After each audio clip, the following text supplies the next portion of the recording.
the slightest resemblance. Come home.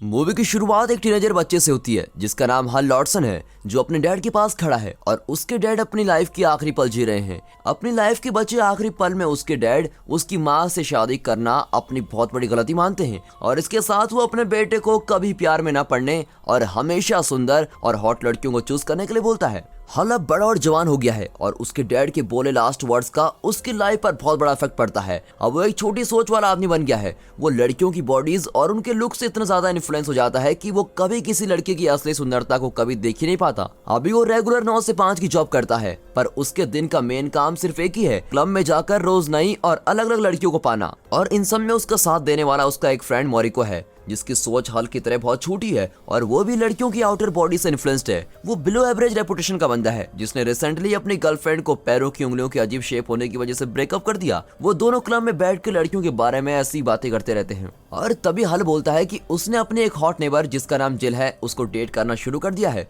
उस रात वो जिल से मिलता है, तब जिल हल को कंटिन्यू करने से मना कर देती है, पर जब हल जिल को बार बार सेकंड डेट के लिए मनाने की कोशिश करता रहता है तब जिल उसको बताती है कि उसको हल के लिए अट्रैक्शन फील ही नहीं होता। हल एक बहुत ही ईगो वाला आदमी है और उसको जिल की ये बात दिल पे लग जाती है। अगले दिन ऑफिस में हल एक्साइटेड है क्योंकि जिस प्रमोशन के लिए वो बहुत टाइम से वेट कर रहा था आज वो उसको मिलने वाला है, पर उसका दिन बहुत ही ज्यादा बेकार हो जाता है जब उसको ये पता चलता है कि वो प्रमोशन उसकी जगह किसी और को मिल रहा है। बाद में वो एक एलिवेटर में जाता है और वहाँ उसको popular life coach Tony Robbins मिलता है। वो दोनों बात कर रहे होते हैं और तभी अचानक से एलिवेटर खराब हो जाती है और बिल्डिंग की मैनेजमेंट को उन दोनों को बाहर निकालने में काफी लंबा समय लग जाता है। एलिवेटर को ठीक करने के दौरान टॉनी और हल को एक दूसरे को जानने का अच्छा चांस मिलता है। अब उन दोनों की बातचीत से पता चलता है कि वो दोनों एक दूसरे से अर्थ के पोज की तरह बिल्कुल अपोजिट हैं। टोनी को एक लड़की से प्यार है और वो उसकी बहुत रिस्पेक्ट करता है, जबकि हल उससे उसकी गर्लफ्रेंड की हॉटनेस की बातें करने की कोशिश करता है। टोनी को हल की लाइफ में कोई प्यार नाम की चीज ना होने का पता लग जाता है और उसको रियलाइज होता है कि ये सब हल की छोटी सोच की वजह से है।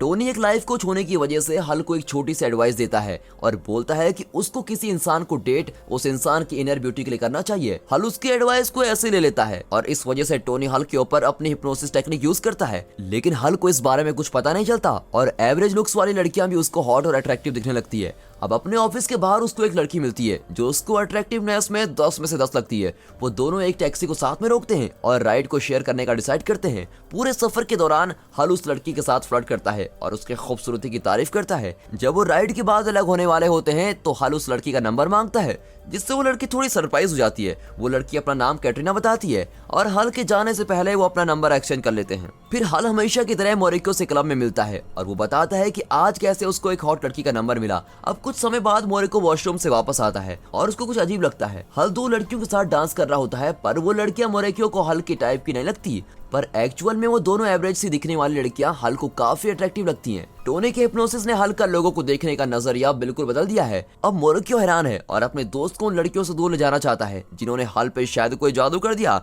लेकिन हल तो उन सुंदर लड़कियों को डांस फ्लोर पर अकेला छोड़ना ही नहीं चाहता। हल की नेबर जिल भी क्लब में आती है और वो भी हल को उन लड़कियों के साथ डांस करता देखती है और हल को लेके उसका व्यू भी चेंज होने लगता है। अगले दिन हल एक भीड़ भाड़ वाली रोड पर ड्राइव कर रहा होता है और तभी उसकी नजर एक सुंदर लड़की पर जाती है। वो उसको अपनी लाइफ की देखी हुई सबसे सुंदर लगती है। अब उस लड़की का नाम रोजी है और रियलिटी में वो एक मोटी लड़की है जो कि हल के टाइप से बिल्कुल अपोजिट है। पर हल के न्यू विजन के दौरान उसको वो लड़की इतनी पसंद आती है कि वो उसको फॉलो करने लगता है और कपड़ों के स्टोर में पहुंच जाता है। वो डायरेक्टली रोजी के पास जाता है और उसकी तारीफ करने लग जाता है। अब शुरुआत में तो रोजी को लगता है कि हल उसका मजाक बनाने की कोशिश कर रहा है क्योंकि उसको ज्यादा लोगों से तारीफ पाने की आदत तो है नहीं। अब रोजी हल को इग्नोर करती है, पर हल के बार बार एफर्ट्स करने से उसको लगता है कि हल सच में उसमें इंटरेस्टेड है। वो दोनों एक लंच डेट पर जाते हैं और एक दूसरे के बारे में और जानते हैं। रोजी बच्चों के एक हॉस्पिटल में काम करती है और वो पीस कॉर्प्स में काम करना चाहती है। वैसे वो दिल की बहुत अच्छी है और मौका मिलने पे लोगों की मदद करना पसंद करती है। जो हल ने रोजी के बारे में सोचा था उससे ज्यादा ये बात हल को इम्प्रेस करती है। अब रोजी मेन्यू की आधी से ज्यादा चीजें ऑर्डर कर देती है और ये बात हल को बड़ी अजीब लगती है क्योंकि उसको तो ऐसी लड़कियों के साथ मिलने की आदत थी जो पहले डेट पर सैलेड ऑर्डर करती थी। वो दोनों बात कर रहे होते हैं और पता चलता है कि जिस कंपनी के लिए हल काम करता है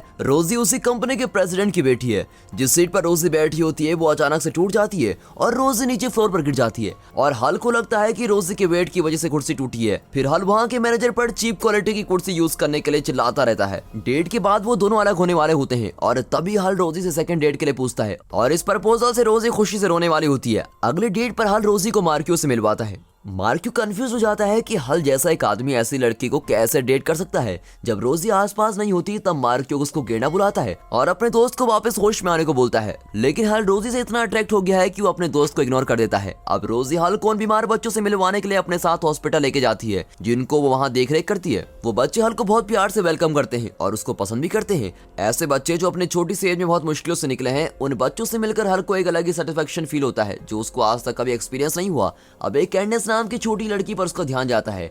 हल का फ्रैंक नेचर होने की वजह से वो बच्चों को एंटरटेन करता है और बच्चे उसको बहुत ही प्यार करने लग जाते हैं। इस बात से रोजी और इम्प्रेस हो जाती है। रोजी हल से बोलती है कि तुम बच्चों से डरते नहीं, ये चीज बच्चों के लिए बहुत बढ़िया होगी, वो उनका कॉन्फिडेंस बढ़ाएगी। और इस स्टेटमेंट से हल कंफ्यूज हो जाता है और बोलता है कि इतने प्यारे बच्चों से कौन डरेगा। उसके बाद रोजी हल के घर जा रही होती है तो उनको वहाँ जिल मिलती है और जब जिल को पता लगता है कि रोजी हल की गर्लफ्रेंड है, वो बहुत ही खुश होती है और उसको थोड़ा बुरा भी लगता है कि हल अब उसमें थोड़ा भी इंटरेस्टेड नहीं है। हल रोजी को अपने घर बुलाता है और रोजी को वहाँ जाने में थोड़ा अजीब लगता है। वो पहले कभी किसी लड़के के साथ उसके घर नहीं गई, इस वजह से वो थोड़ा नर्वस है, पर हल उसको अपने जोक से थोड़ा नॉर्मल करता है। अब सब कुछ अच्छा चल रहा होता है, पर थोड़ी देर में माहौल बदल जाता है जब रोजी बोलती है कि वो सुंदर नहीं है। वो अपने स्टेटमेंट्स को सच भी मानती है, पर हल उसको समझाता है और रोजी की तारीफ करने लग जाता है। बट रोजी को वो सब बुरा लगता है क्योंकि वो सोचती है कि हल झूठ बोल रहा है। और उस रात का एंड रोजी के बिना कुछ बोले और उसके गुस्से में वहां से जाने के साथ होती है। हल को नहीं पता कि उसने क्या गलत बोल दिया, पर इसके बारे में वो ज्यादा देर नहीं सोचता।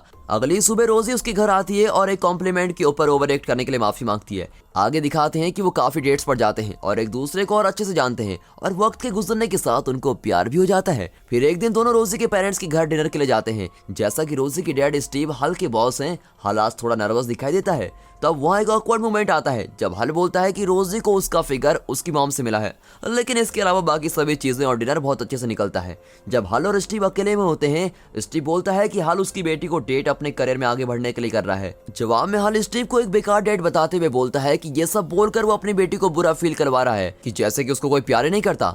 वो स्टीव को ब्लेम करते हुए बोलता है कि उसकी वजह से रोजी खुद को सुंदर नहीं मानती, जबकि वो बहुत सुंदर है। अब ये सुनकर उसका बॉस चुप रह जाता है। अब हल और रोजी हल के घर जाते हैं। रोजी नर्वस है क्योंकि वो हमेशा से अपनी बॉडी को लेकर इनसिक्योर रहती है, लेकिन हल उसको वर्ल्ड की सबसे सुंदर लड़की के जैसे फील करवाता है और वो दोनों एक अच्छी रात साथ में स्पेंड करते हैं। अगली सुबह जिल रोजी को हॉल के रास्ते में वॉक करता हुआ देखती है और वो देखकर समझ जाती है कि क्या हुआ होगा।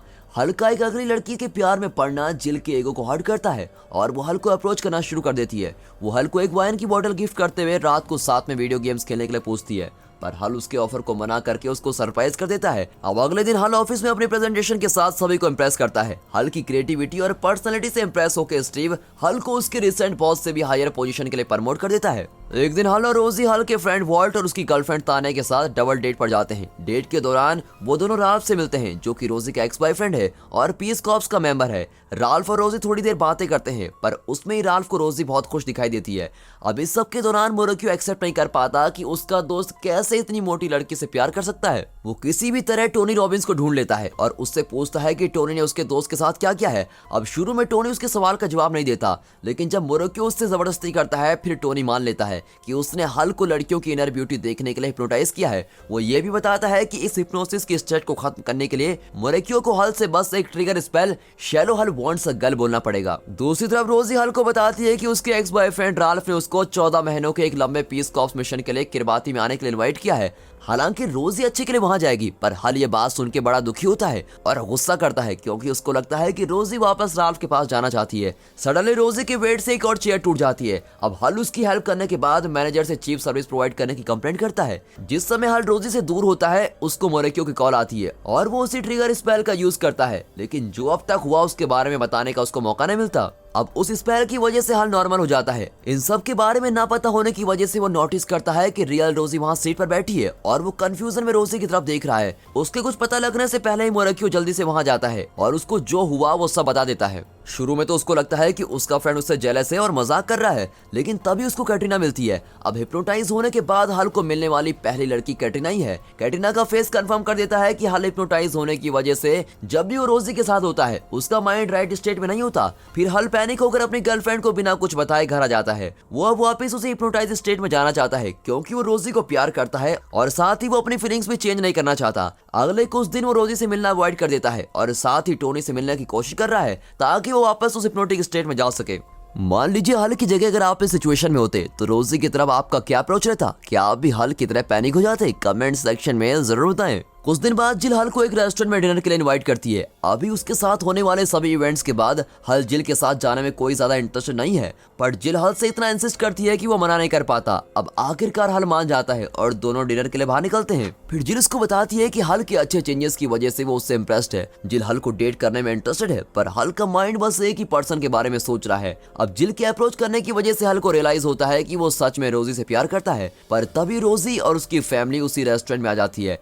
वो अपने बॉयफ्रेंड को वहाँ एक लड़की का हाथ पकड़ के बैठा हुआ देखती है जो उसको पिछले कुछ दिनों से इग्नोर कर रहा है। वो मान लेती है कि हल जिल को डेट कर रहा है। फिर हल रोजी के पास से गुजरता है और उसको पहचान नहीं पाता और इस वजह से रोजी को और भी ज्यादा बुरा फील होता है। बट सच्चाई तो ये है कि हल तभी रोजी को कॉल करने जाता है। वो रोजी को कॉल करता है और उसको अपनी फीलिंग्स बताने की कोशिश करता है, लेकिन रोजी कॉल कट करने से पहले उससे ब्रेकअप कर लेती है। अब कुछ दिन गुजर गए हैं जो कि रोजी और हल दोनों के लिए बहुत ही मुश्किल दिन रहे। अब हल को रोजी के डैड से पता चलता है कि रोजी का एक्स बॉयफ्रेंड राल्फ वापस उसके साथ रिलेशनशिप चाहता है। हल रोजी से मिलने के लिए हॉस्पिटल जाता है जहां वो काम करती है, पर वहां उसको कैंडेंस मिलती है। उसने उस लड़की को परफेक्ट फेस के साथ पहले देखा है जब वो पहली बार वहां आया था, लेकिन अब हिप्नोसिस का असर खत्म होने के बाद उसको उस लड़की के फेस पर जलने के काफी निशान दिखाई देते हैं। पर फिर भी उस लड़की की कॉन्फिडेंस और जिंदगी जीने की हिम्मत देखकर हल इंस्पायर हो जाता है। उस लड़की की पर्सनैलिटी हल के दिल में फिजिकल ब्यूटी को लेकर उसकी सोच को चेंज करने के लिए काफी होती है। अब हल को पता चलता है कि मोरक्यू की बॉडी पर एक टेल है जिसको ऑपरेशन करके अलग करना पॉसिबल नहीं है और इस वजह से ही हमेशा मोरक्यू अपने गर्लफ्रेंड्स के साथ बेकार रीजन देकर ब्रेकअप कर लेता है। एक अच्छा दोस्त होने की वजह से हल मोरक्यू को उसकी एबनॉर्मलिटी को एक्सेप्ट करने के लिए मना लेता है। फिर हल पीस कॉर्प्स रिक्रूटिंग ऑफिस जाता है जहां उसको रोज तो नहीं पर राल्फ मिलता है। वो हल को बताता है कि रोजी के पेरेंट्स उसके पीस कॉर्प्स के मिशन पर जाने से पहले उसको फेयरवेल दे रहे हैं। हल राल्फ और मोरक्यू पार्टी में जाते हैं और हल रोजी से माफी मांगता है। रोजी उस पर बहुत गुस्सा होती है, पर वो उससे प्यार भी बहुत करती है और वो उसको कभी भुला नहीं सकती। वो दोनों साथ आ जाते हैं और लोग उनके लिए चीयर करते हैं और फिर हल अपनी गर्लफ्रेंड को गोदी में उठाने की कोशिश करता है, पर वो उसको उठा नहीं पाता और रोजी हल को गोद में उठा लेती है। लास्ट सीन में मोरक्यू को भी एक लड़की मिल जाती है जो उसकी टेल होने का पता होने के बाद भी उसमें इंटरेस्टेड है। वो सनसेट के सीन के साथ वॉक कर रहे होते हैं और मोरक्यू अपनी टेल हिला रहा है। और दोस्तों यहाँ पर ये मूवी खत्म होती है। And finally thanks for watching.